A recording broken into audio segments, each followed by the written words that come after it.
Bus ലൈവിൽ അപ്പോൾ റസ്മിന് ജിൻഡോയോട് complaint ഉണ്ടെന്ന് പറഞ്ഞിട്ട് പവർ ടീം അപ്പോൾ ചർച്ച ചെയ്യാൻ വിളിച്ചിട്ടുണ്ടായിരുന്നു റസ്മിനെയും ജിൻഡോ അപ്പം മോർണിംഗ് ടാസ്കിൽ രാവിലെ റസ്മിൻ എഴുതിയ ലെറ്റർ കണ്ടു എന്നൊക്കെ ഉള്ളത് പറഞ്ഞിട്ടുണ്ടായിരുന്നല്ലോ. അപ്പോൾ അതും റസ്മിന്റെ മെയിൻ ആയിട്ടുള്ള പരാതി പിന്നെ എന്തായിരുന്നു എന്ന് വെച്ചാൽ റസ്മിൻ പുറത്ത് പോയിട്ട് വന്നതിന് ശേഷം എല്ലാം അറിഞ്ഞിട്ടാണ് ഇവിടെ പെരുമാറുന്നതെന്ന് ജിൻഡോ എപ്പോഴും പറയുകയാണെന്നുള്ളതാണ് റസ്മിന്റെ പ്രോബ്ലം. അത് മാത്രമല്ല ക്രൂ മെമ്പേഴ്സ് വഴിയും അല്ലാതെയൊക്കെ രീതിയിലാണ് ഇത് അറിഞ്ഞതെന്നൊക്കെ ഉള്ള രീതിയിൽ ജിൻഡോ പറയുന്നുണ്ടെന്നാണ് റസ്മിൻ പറയുന്നത്. ജിൻഡോനെ ചർച്ച ചെയ്യാൻ വിളിക്കുമ്പോൾ ജിൻഡോ പറയും മോർണിംഗ് ടാസ്ക് പിന്നെ നുണ പറയുക എന്നുള്ളതാണല്ലോ, അത് അങ്ങനെ അങ്ങ് വിടും. ഞാൻ ക്രൂ മെമ്പേഴ്സും ഇതും വഴിയൊക്കെ കാര്യങ്ങൾ അറിഞ്ഞു എന്ന് പറഞ്ഞിട്ടേ ഇല്ല എന്നുള്ള രീതിയിൽ ജിൻഡോ പറയും. അപ്പൊ റസ്മിൻ പറയും അർജുന് വിളിക്കുക, അർജുനാണ് അത് കേട്ടിട്ടുള്ളതെന്ന് പറയും. എന്നിട്ട് അർജുൻ വന്ന് നിൽക്കുമ്പോൾ റസ്മിനോട് ഇങ്ങനെ പറഞ്ഞിട്ടുണ്ട്, നീ പുറത്ത് പോയിട്ട് വന്നതിന് ശേഷം ആണ് നിനക്ക് മാറ്റങ്ങൾ എന്നൊക്കെ റസ്മിനോട് പറഞ്ഞിട്ടുണ്ട്. അത് കഴിഞ്ഞിട്ട് അർജുൻ പറയുന്നുണ്ട് അപ്പൊ വൈൽഡ് കാർഡ് വന്ന് ഇൻഫ്ലുവൻസിലാണോ എന്നൊക്കെ ചോദിച്ചപ്പോൾ ജിൻഡോ സമ്മതിക്കുന്നുണ്ടായിരുന്നില്ല. അല്ലാണ്ട് തന്നെയാണ് വൈൽഡ് കാർഡ്സിന്റെ ഇതൊന്നും അറിഞ്ഞിട്ടല്ല, അല്ലാതെ തന്നെയാണ് റസ്മിൻ മാറിയിരിക്കുന്നത്, റസ്മിൻ പുറത്തുനിന്ന് പോയി എല്ലാം അറിഞ്ഞിട്ട് തന്നെയാണ് മാറിയിരിക്കുന്നത് എന്നൊക്കെ ജിൻഡോ പറഞ്ഞു എന്നുള്ളതാണ് അർജുൻ അവിടെ വന്ന് പറയുന്നത്.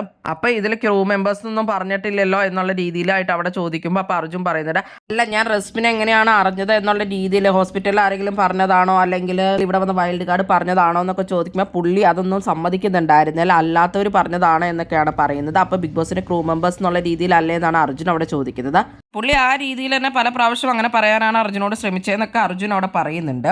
അവിടെ അപ്പോൾ അത് അർജുന് പ്രൂവ് ചെയ്യാനൊന്നും പറ്റുന്നില്ല. അത് മാത്രമല്ല ജിൻഡോ പറയും അങ്ങനെ ഞാൻ പറഞ്ഞിട്ടില്ല, ഡയറക്റ്റ് ആയിട്ട് പറഞ്ഞിട്ടില്ല, അങ്ങനെ ക്രൂ മെമ്പേഴ്സ് ഒന്നും ഞാൻ പറഞ്ഞിട്ടില്ല എന്ന് പറയും. ജിൻഡോ നമുക്കറിയാലോ, അത് കഴിഞ്ഞിട്ട് അത് വേറെ ടോപ്പിക്കിലേക്കൊക്കെ കൊണ്ടുപോകാനൊക്കെ നോക്കും. എനിക്കിവിടെ ഒരു ഗിഫ്റ്റ് കിട്ടിയായിരുന്നു, ലാലേട്ടൻ തന്നായിരുന്നു, അതിൽ 2 പേപ്പർ ഉണ്ടായിരുന്നു. അപ്പോൾ അപ്സര എന്നോട് പേപ്പർ ചോദിച്ചു, അപ്പോൾ അതെന്തിനാണ്, കത്തെഴുതാനാണോ, അങ്ങനെയൊക്കെ ഉള്ള രീതിയിൽ ജിൻഡോ വരച്ച് തീർക്കാൻ ശ്രമിക്കുന്നുണ്ട്. അതുപോലെ തന്നെ അർജുൻ അപ്പോൾ അവിടെ പേപ്പറിൽ എന്തോ എഴുതുന്നുണ്ടായിരുന്നു, അപ്പോൾ അതെന്താണ്, നിങ്ങൾ പിന്നെ ലെറ്ററിൻ്റെ കാര്യം വീണ്ടും ചോദിക്കുന്നൊക്കെ പറഞ്ഞ് ജിൻഡോ അവിടെ ഇതാക്കുന്നുണ്ട്. അതൊക്കെ കഴിയുമ്പോൾ റസ്മിൻ പറയും എനിക്കിപ്പോൾ നമ്മൾ അത്രയും രീതിയിൽ കൃത്യമായിട്ടാണ് കൊണ്ടുപോകുന്നത്, പുറത്തുനിന്നുള്ള കാര്യമോ ബിഗ് ബോസിന്റെ ക്രൂ മെമ്പേഴ്സോ ഒന്നും നമ്മളോട് മറ്റുള്ള കാര്യങ്ങളൊന്നും സംസാരിക്കില്ല, അപ്പോൾ അവരെയും അല്ലെങ്കിൽ ഈ പ്രശ്നം ഇങ്ങനെ പറഞ്ഞുകൊണ്ടേ ഇരിക്കരുത്, ഇത് നെഗറ്റീവ് ആവും, അത് പറയാൻ മാത്രമാണ് ഞാൻ പറഞ്ഞത്, എന്താണെന്ന് വെച്ചാൽ ബിഗ് ബോസ് ഇതിന് വാർണിംഗ് കൊടുക്കട്ടെ എന്നുള്ളതൊക്കെ പറഞ്ഞിട്ടാണ് റസ്മിൻ അവിടെ പറയുന്നത്.